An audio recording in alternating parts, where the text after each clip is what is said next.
com/theherd, promo code the herd. So college football, not next year, the year after. From that point forward, we will have a 12-team college football playoff. And the way it will work is the top 6 conference champions will get in, and then the remaining 6 best at-large bids. The top 4 seeds are reserved for the top 4 conference champs. The top 4 seeds will have a bye. Seeds 5 through 8 host home playoff games against seeds 9 through 12. The remaining games will be played at bowl locations. So this, if we had it this year, this would be the 12-team format.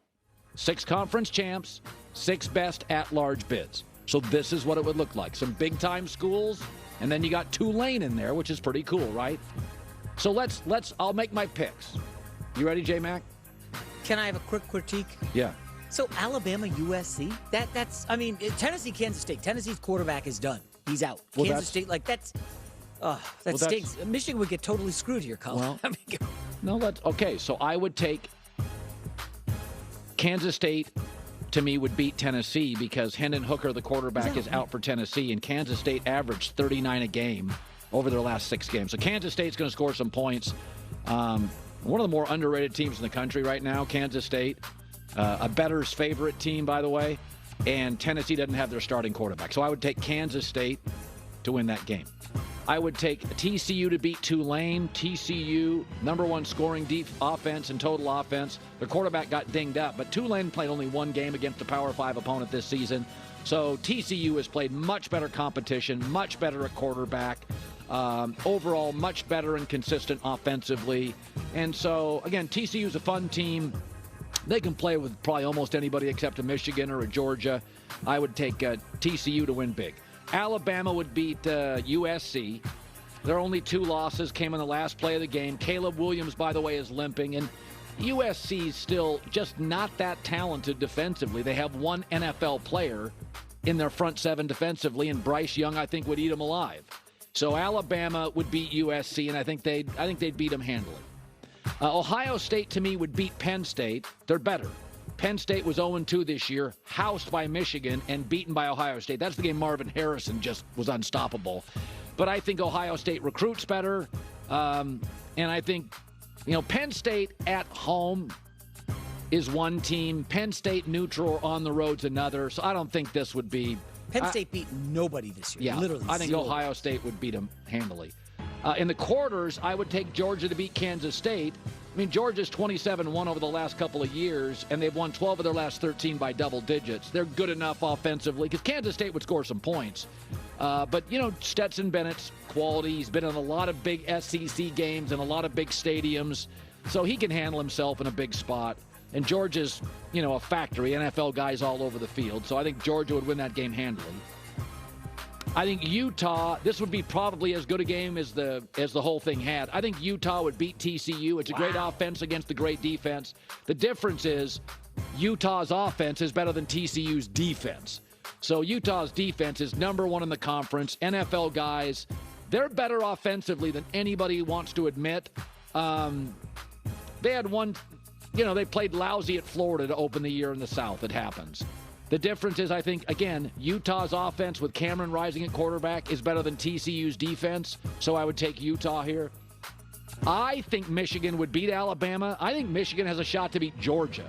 I think they have a much greater offensive identity. J.J. McCarthy has never lost. He's now 12-0 as a Michigan starting quarterback. Alabama was 1-2 against top 15 ranked opponents this year.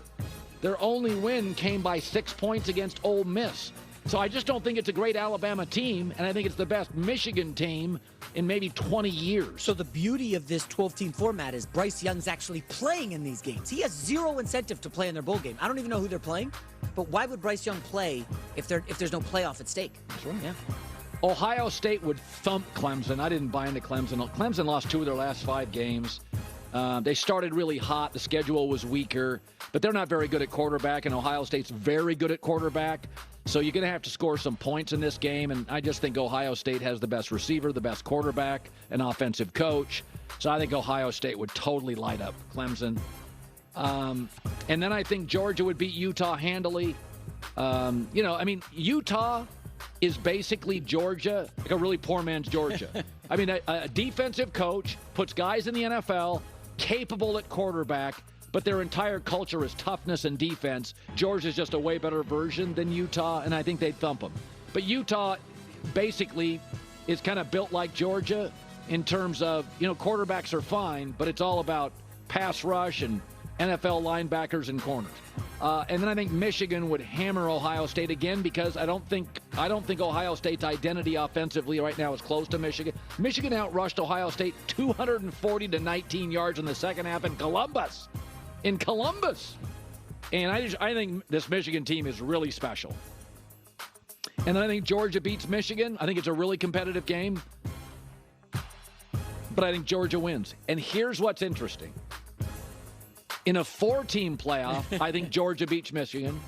And in a 12-team playoff, I think Georgia beats Michigan. Because football's a volume sport. You need massive bodies to overcome injuries. You need depth.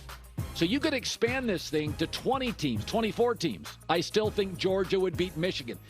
I like the idea of expanding to 12 teams because I do think we're going to let in the Tulanes of the world and the Utahs of the world, the teams that are often just left out brand-wise, but you'll also include big brands with a couple of losses. So I think sports is often, whether it's March Madness, the World Cup, or this playoff, is about stories and competition. And this allows more good stories. And remember, inclusion matters not only in sports but in life. Not only do you have 12 teams getting into the playoff, but you'll have another 12 playing to get into the playoff. One of the problems with college football now is by late October, the season's over for a lot of fans. Well, you could argue, Colin, that when the season starts, I think there's like 125 Division I college football teams. Like 15 have a chance to win the national championship. Everybody else, you have no chance. You're not even going to get in the tournament with a chance. And those 15 are whittled down to about 4 to 6. By November 1st. And listen, I know that this isn't going to be a popular thing, but Colin, with the evolution of the transfer portal, you are going to see some teams close that gap on the top 2 every year. I'm just telling you, a team like Colorado is going to be 3 years away from gaining guys. USC, by the way, is going to look incredible next year. A team that we don't see on there, Notre Dame, they are going to raid the transfer portal so well this year. I mean, I love what it's doing, and the 12-team playoff college football just got a lot better, I think. I actually think the transfer portal and NIL has helped college basketball because now, instead of going to the G League, I can pay you at Duke. I can pay you at Carolina. That was always the knock, is it was the G League wouldn't pay a fortune, but it gave you $150,000 a year. You don't think Carolina can pay a star $1 million a year? Of course they can. So Arizona's, Gonzaga, UCLA, Kentucky. I can pay you more than the G League can, and you get the platform of March Madness, so you get massive. I mean, I wouldn't know who Zion is without the tournament. Yeah. I mean, without Duke's TV contract and the tournament, I wouldn't know who all these guys are. So I think the NIL has really helped college basketball, and the transfer portal has really helped college football. It's not as regional now. You go watch what USC is going to do in this portal. They're going to go get 6 defensive starters because they're bringing back Caleb in the offense. They're going to go get 6 defensive starters, and they're all going to be starters at other big schools. Now, I know what people are saying. Hey, what about the Pittsburghs of the world and the NC States? What about them?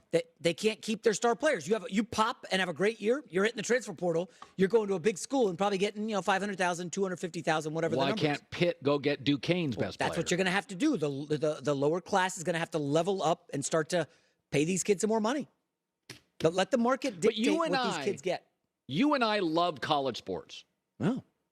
College basketball absolutely helped let my me give you a players. number. Vermont tonight, 4.5, if you're interested. I have no idea. I couldn't name a player on Vermont, but I already know where it is on a map. That's all I can tell you about Vermont. Tough economy, cost of living skyrocketing. Consider gold. Visit buylegacygold.com or call Legacy Precious Metals at 866-674-HOOP.